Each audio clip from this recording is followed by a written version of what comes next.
नेपाल के पहाड़ों में अचानक जो पानी का सैलाब उठा, वह अब नेपाल तक ही रुका हुआ नहीं है। उसकी गूंज अब बिहार के सटे बेतिया, मोतिहारी जिलों में भी काफ़ी हद तक गूंजने लगी है। जब यह पानी नदियों को पार करते हुए सैकड़ों किलोमीटर नीचे की तरफ बढ़ रहा था, तो लोगों को लगा कि ये थोड़ी देर की बात है। कुछ लोगों ने यह बताया कि यह भूकंप की वजह से हुई है। अलग अलग कयास लगाए जाने लगे, लेकिन हकीकत यह है, यहाँ पे आप देख सकते हैं फ़ोटो में, इन जगहों से जो है भूस्खलन हुई।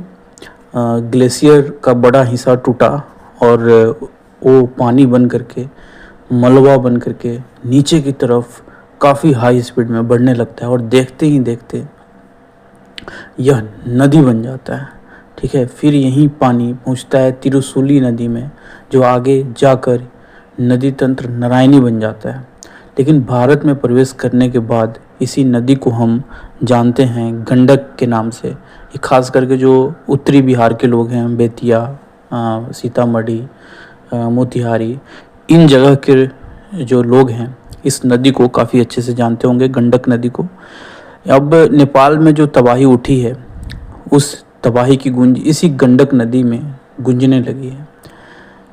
तो अब अगला अध्याय बिहार में ही लिखा जाना है। नेपाल में तो जो घटित हुई वह तो सब ने देखा, लेकिन अब बिहार में इसका प्रभाव काफ़ी तेज़ी से पड़ने की उम्मीद है। सबसे पहले पूर्वी चंपारण, पश्चिमी चंपारण की बात करें तो शुरुआत में जो भूकंप से के कारण जो बताई जा रही थी कि यह त्रासदी आई है, यह भूकंप के कारण नहीं आई थी। एक्चुअली बादल फटने, ग्लेशियर टूटने की वजह से ही हुई है। अब यह पानी जैसे जैसे नीचे आ रही है, मोतिहारी, बगहा में पहुंच रही है, लोगों को अलर्ट किया जा रहा है। बिहार सरकार द्वारा इन जिलों को अलर्ट किया जा रहा है और तकरीबन जो रिपोर्ट सामने आई है उसमें 165 लोग मारे जा चुके हैं अभी तक, यानी 165 बरामद हुई है। सैकड़ों लोग अभी भी लापता बताए जा रहे हैं। अब बाढ़ जो पहुंच चुका है मोतिहारी, उसकी बात करते हैं।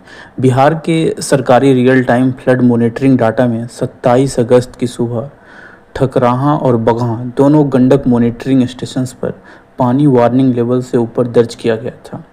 और यही कारण है कि वेस्ट चंपारण में प्रशासन पूरी निगरानी कर रही है। पूरी टीम डैम के आसपास जुट चुकी है, वहाँ पे निगरानी कर रही है। बगहा, उधर सीतामढ़ी, ठकराहा, सिधुआहा, नवान, योगापट्टी, मधुबनी, बैरिया, इन सब के आसपास के जो लो लाइंग रिवरीन एरिया है, वहाँ पर विशेष रूप से संवेदनशील घोषित किया गया है उन जगहों को। और बेतिया शहर का इलाका सीधे पानी में डूबने के कगार पर है, ऐसा कहा जा रहा है। हालांकि यह कहना भी गलत होगा कि कितने बड़े पैमाने पे यह बाढ़ इन शहरों में छाएगा, लेकिन इतना ज़रूर है कि इन जिलों को, इन जगहों को हाई अलर्ट पे रखा गया है। अब मोतिहारी की बात करते हैं तो मोतिहारी में भी यहाँ खतरा केवल यह नहीं है कि पानी सीधे मोतिहारी शहर में आ जाएगा, बल्कि ज़्यादा चिंता उन इलाकों को लेकर है जो गंडक और उससे जुड़े ड्रेनेज सिस्टम के करीब हैं। तो ये जो एरिया है वो खास करके अरेराज, केसरिया और ये सब जो इलाके हैं, खास करके इन इलाकों में प्रशासन अपनी तैनाती बनाई हुई है।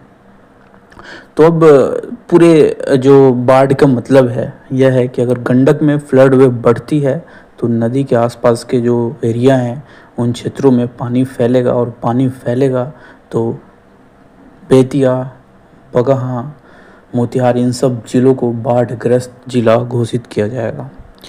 अब आपकी क्या राय है? क्या लगता है आपको कि मोतिहारी, बेतिया में भयानक बाढ़ आने वाली है? आप अपनी कमेंट के जरिए